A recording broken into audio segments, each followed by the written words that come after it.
I think Massachusetts, the atmosphere of it goes back all the way to 1630, when the Puritans established the Massachusetts Bay Colony. Now this is 10 years after the Mayflower and the pilgrims that landed in Plymouth.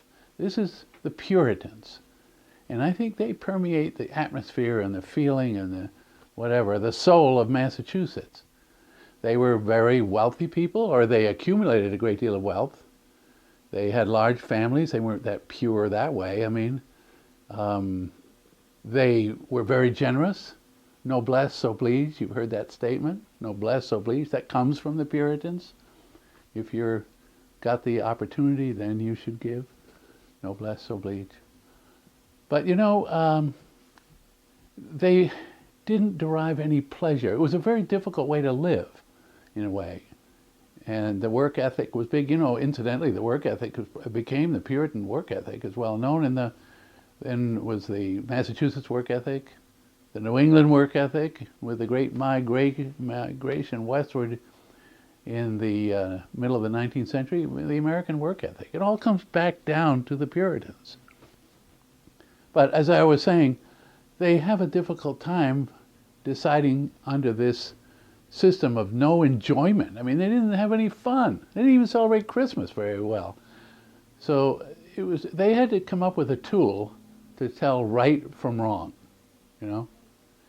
They came up with a tool that I consider New England's most significant, most wonderful export.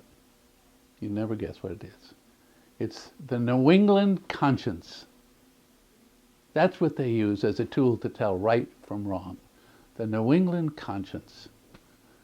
Back in the 19th century, the New England conscience was always spelled with a capital C. John Quincy Adams called New England the colony of conscience. Very strong. But now the humor of Massachusetts, and I always look the humor of a state a little bit. A lot of it comes from Boston. You know, Boston kind of dominates Massachusetts in a sense. Harvard, the Kennedys and all that. Less so now, but still. I think the humorous stories are mostly Boston. Like, for instance, I'll give you one.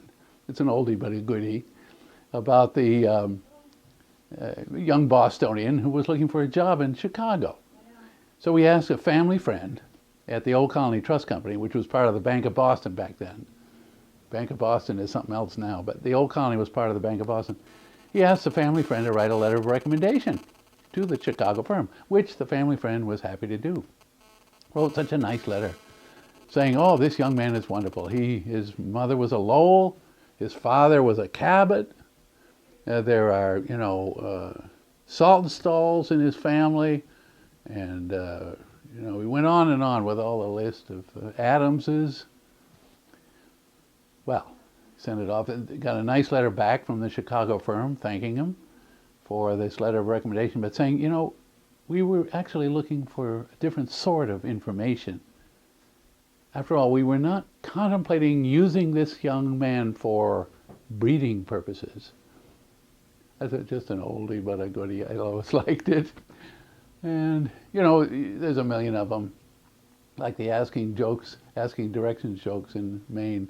There's a lot of these kind of things in Boston. Like the woman whose husband was in the Antarctic for a 6-year scientific expedition in the old days. That wasn't unusual.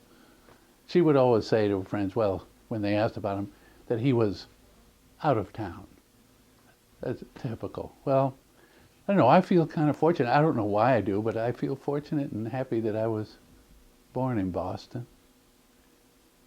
And next time I'll talk about the state in which I was raised, the state of Maine.